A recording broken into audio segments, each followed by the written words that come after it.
is a freaking charger. Right. So y'all don't need me to review this, you know what's going on. Yes. Please shut the fuck up.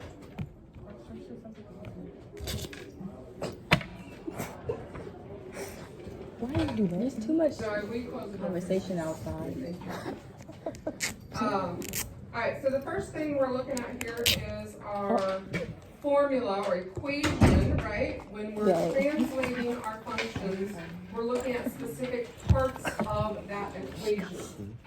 So in order to translate our equations up and down, we're going to take a look here at the number that's on the end of the function, plus or minus whatever that is. If it's positive, it's going to move up. If it's negative, it's going to move down.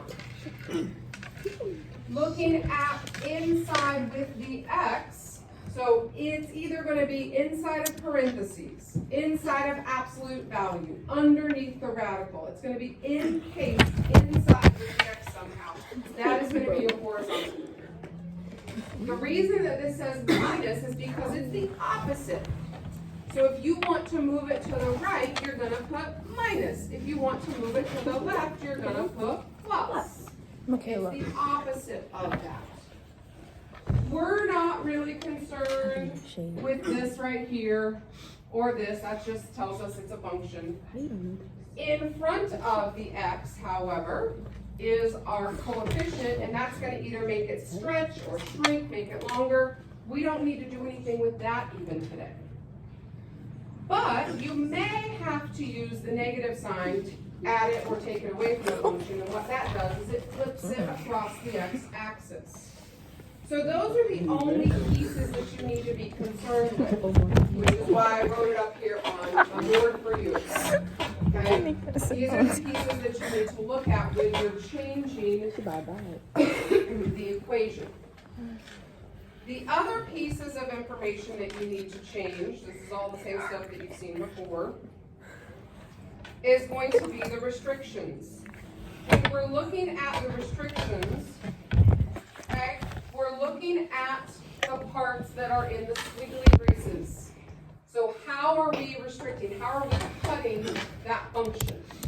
If you see an X, we're cutting the domain, right? We're restricting how it moves horizontally. It's going from this to this. If you see a Y, we're restricting the range. So we're restricting how tall it is. So we're reading it from bottom to top. So that's what you need to think about, is where am I starting down at the bottom and where do I want it to end at the top? You're going to be moving a house today. You have been contracted to go and pick up a house and move it to the beach. Wow. Okay? Y'all can do that? You're not going to change the house. We're not going to add on any extra rooms or anything different. We're not going to change the dimensions of the house. We're just translating it. We're moving it. So what you need to pay particular attention to first thing before you start moving is what are the dimensions. And I've put this up here, and that's what we're going to take a look at first. Okay, so that we have some sort of basis to go from.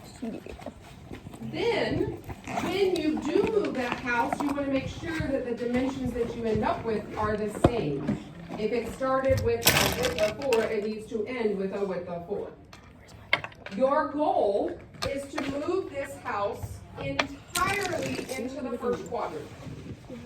When I say entirely or completely, that means that it's not touching the axes. If it's touching either of the axes, it's not completely in it. It's like on the line, right? It's half in and half out. So it needs to be completely inside. So this is like the state line, right? So we're moving it, and it needs to be completely in South Carolina. Right? Move it across the state line. That's what we're doing. So to get there, please go to Canvas. Go to Modules.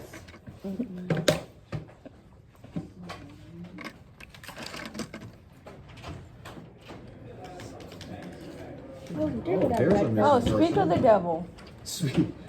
Under round 4. I thought it was Nathan. I was about to say, like, damn. Under the rehearse and perform,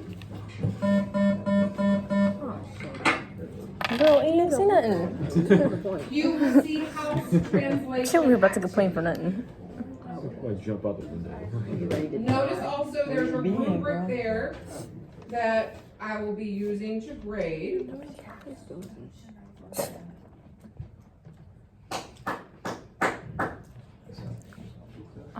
Just clap.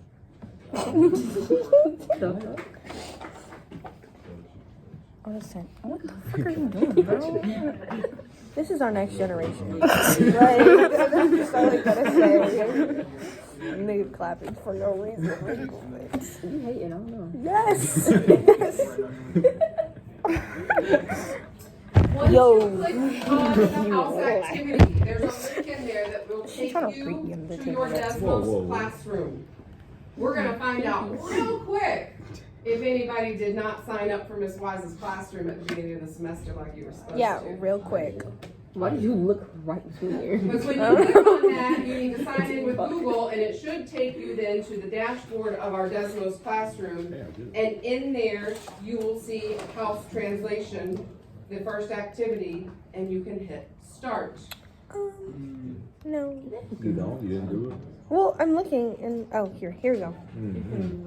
I think she lying. Michaela, nobody asked you I'm saying that. what you So feel. the very first page is just the welcome page. You can start activity. Bro, someone dick is so nasty. And the second page that pops up here is going to be your directions to remind you what you're trying to accomplish. So your goal is to move the entire house into the first quadrant. Yes, ma'am.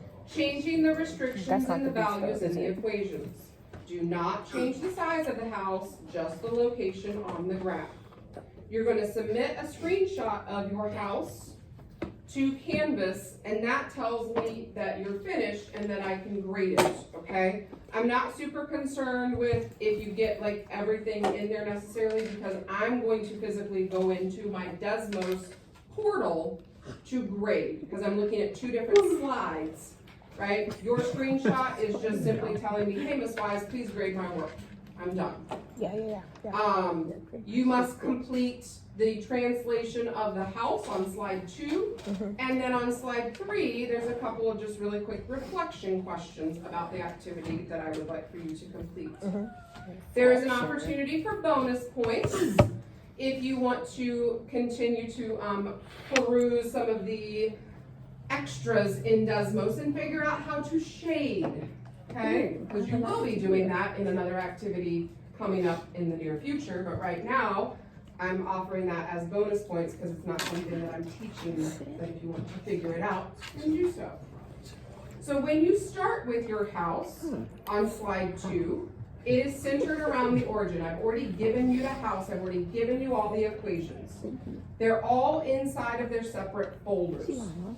If you click on the folder itself, it will hide it or it will populate it, just like when we clicked on the circles, right?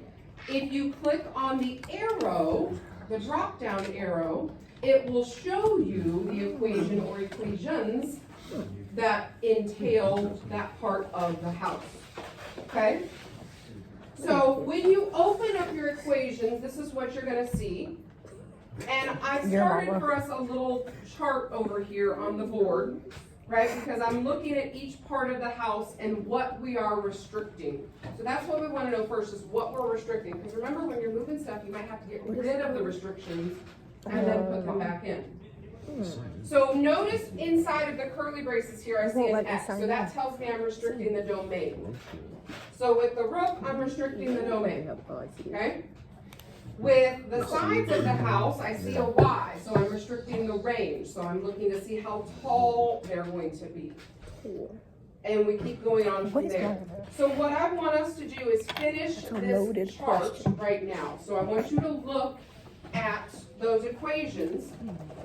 How far is the restrictions for the domain on the roof? So it goes from -2 to +2. What is that a distance of? 2.5. 1, 2. The picture right here. Holy shnikes, I just heard 1 and I heard 2. Oh my If God. it goes from -2 to +2, what is that a distance of? That's 4. I'm sorry. 4. So when you move your house, you need to still have a distance of 4. Okay, and we know we're restricting the domain. How about what's next? The sides of the house. We're restricting the range. What is that a distance of? How tall are the sides of the house? It goes from -1 to +2. So that is a height of how many? How many? 3. You heard her. Mine is a freaking animal. You're a freak. Shut up. 3. I will sell you on the black market Honestly, that for sounds like 2 pennies. How's this? The floor. I was gonna say it sounds like fun We're until you said 2 restricting the pennies. domain from -2 to +2, so that is a distance of how many?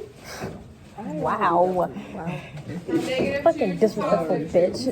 You've been free now.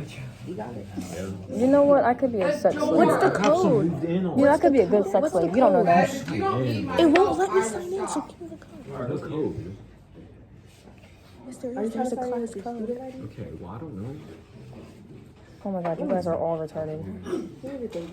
But all I had to do was sign it. You don't need to put on the code. Okay, I actually well, it have no idea won't what let you're me, doing, so so- I'm asking for the code, the class code. If you go to Desmond, just give me the class code. Well, I don't know. I'm drawing on my hand, Go not to the Desmond's website. doing not shadow the puppets. dang thing. What do you mean, aw? I still been drawing on my hand. I'm making shadow puppets. And then it should When give do me you a class see code. me? So there are a few students that are annoyed right now because they really would like for me to continue. She was talking to Jim. The door, we're restricting range. So the height is what we're concerned with the door. The door right here has a range of -1 to +1. So what is that a distance of? Oh, I see the problem. -1 to +1. 2. The chimney has 2 different restrictions because there's 2 different parts to it, right? 2 of the parts are the range, because I see Y, and then 1 of the parts here is the domain. So with the range, there's 2 different ones even, 3 to 4, so that's a distance of what? You were trying to get good either way. And I you're didn't using either. your personal gym now, that's why. Oh, I don't know the password. So there's 2 different ranges here for the chimney. So the first one is from 3 to 4, so that's a distance of This isn't. 1. This isn't. So we have a range of I know 1, that's what you have to do. and we also, on the second one, is a distance of 2.5 to 4. So what is that a distance of? Put in that password. I don't think that's From 2.5 to 4. it's not right. 1.5. So you have 2 different ranges. The domain on the chimney is that top of the chimney, right? We're restricting the domain. It goes from 1 to 1.5. So what is that a distance of? From 1 to 1.5. 0.5. So whenever you move it, your new domain needs to have the same It doesn't distance. send the student email. All right, the smoke coming out of the chimney is one of the harder pieces to work with. You haven't necessarily worked with sine wave yet. We're gonna do more of that next week, but this is your preview into working with it. I'm not very concerned as does your wave look exactly like mine, because it depends on where you move it. It's very fluid. It changes how it looks depending on where you move it and where you restrict it. The important part is how long is the smoke. So the smoke has a domain from 1 to 5. So that is a distance of 4. Do that way. The other important piece with the smoke is that it looks like it's coming out of the chimney somehow, right? Don't make it be all the way up here or all the way down here. So you're gonna have to play with your equation We're not gonna hurt it, right? Put things in, take things out, and see how it changes it. I want you to be experimenting with it. I thought And we were doing lastly, math. the This is not what I want to window do. is a circle. So our window is a circle. You are not going to change the radius. The radius right now is 0.2. I'm It going needs to to kill stay myself. a Why radius she's of 0.2. The only thing you're changing is